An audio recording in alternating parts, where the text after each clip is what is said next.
அனைவருக்கும் வணக்கம். நடந்து முடிந்த இந்த சட்டமன்ற தேர்தல் வந்து யாரும் எதிர்பார்க்க முடியாத அளவில் சிலருக்கு வந்து மிகப்பெரிய வெற்றியை கொடுத்துருக்கு, சில பேருக்கு வந்து தோல்வியை கொடுத்துருக்கு. இதை நம்ம மறுக்க முடியாது, அதை ஏற்றுக்கொண்டு தான் ஆகணும். அது மக்கள் கொடுத்த தீர்ப்பு. 70 ஆண்டு கால இந்த கொள்கை, கோட்பாடுகள், சித்தாந்தங்கள், இந்த பணத்தை எல்லாம் தாண்டி இன்று வந்து திரை கவர்ச்சி வந்து என் மக்களை மீண்டும் வந்து அடிமைப்படுத்தும். திரை கவர்ச்சி தான் வெல்லுங்கிற சூழலை வந்து நமக்கு இந்த காலம் நமக்கு உணர்த்தியிருக்கு. இதையெல்லாம் நம்ம வந்து இதையெல்லாம் தாண்டி நம்ம கடந்து நம் மக்களுக்கு தொடர்ச்சியாக நம்ம பணியாற்றக்கூடிய தேவை இருக்குது.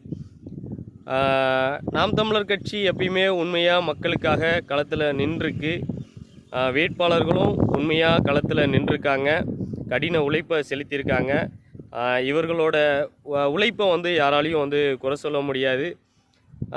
இந்த வழிகளுக்கு பிறகு நாங்கள் இன்றைக்கி காலையில் வந்து ஒரு 15 வயது சிறுவன் வந்து என்னட்ட கேட்குறான், நீங்கள் வந்து எங்கள் பள்ளிக்கூடத்திற்காகவும் இந்த ஊருக்காகவும் நாம் தமிழர் கட்சி வந்து தொடர்ச்சியாக மக்களுக்காக நின்னீங்க, ஆனால் இந்த மக்கள் வந்து உங்களுக்கு ஓட்டு போடாமல் ஏமாற்றிட்டாங்க மாமா.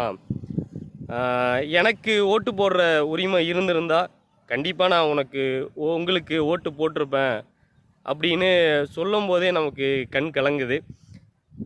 நம்ம சரியான பாதையில் பயணிக்கிறோம். நம்மளோட அரசியல் வந்து அடுத்த தலைமுறைக்கானது. அதை நம்ம உறுதியாக செய்கிறோம். நம்ம விதைக்கக்கூடிய விதைகள் முளைக்க ஆரம்பிக்குங்கிறது ஒரு மன தைரியம் வருது, நமக்கு ஒரு மிகப்பெரிய வேகத்தை கொடுக்குது. அதே மாதிரி இன்னொரு பையன் வந்து என்னை தேடி வந்து, நான் அப்போது நம்மளோட சீருடை அணிஞ்சிருந்தேன், நாம் தமிழர் கட்சியோட சீருடை அணிஞ்சிருந்தேன். அண்ணா ஏன்னா இன்னும் இதை கலட்டலை அப்படின்னு சொல்லி கேட்டான். நம்ம வந்து வெற்றி தோல்விக்கு அப்பாற்பட்டவங்க, மக்களுக்காக களத்தில் நிற்கக்கூடியவர்கள். இந்த தோல்வியை கண்டெல்லாம் நம்ம வந்து தோண்டு போயிடக்கூடாது அப்படின்னு சொல்கிறேன். அப்போ சொல்கிறான், நானும் தோண்டு போக மாட்டேன், நானும் நாம் தமிழர் டிஷர்ட் தான் போட்டிருக்கேன் அப்படின்ட்டு நம்மளோட லோகோ உள்ள டிஷர்ட்டை போட்டு வந்து என் கூட நிற்கிறான். இந்த மக்கள் நம்மளை ஏமாற்றியிருக்கலாம், இந்த அடுத்த தலைமுறை பிள்ளைகள் நம்மளை ஒருபோதும் கைவிடலை. அதை நான் கண்கூட பார்த்துருக்கேன். இன்றைக்கி அதை நான் உணர்ந்திருக்கேன்.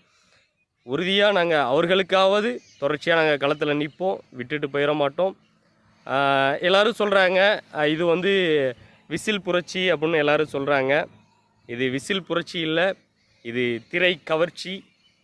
இந்த திரை கவர்ச்சியில் உள்ள இந்த மக்களை வந்து மீண்டும் வந்து நெறிப்படுத்தக்கூடிய தேவை இருக்குது.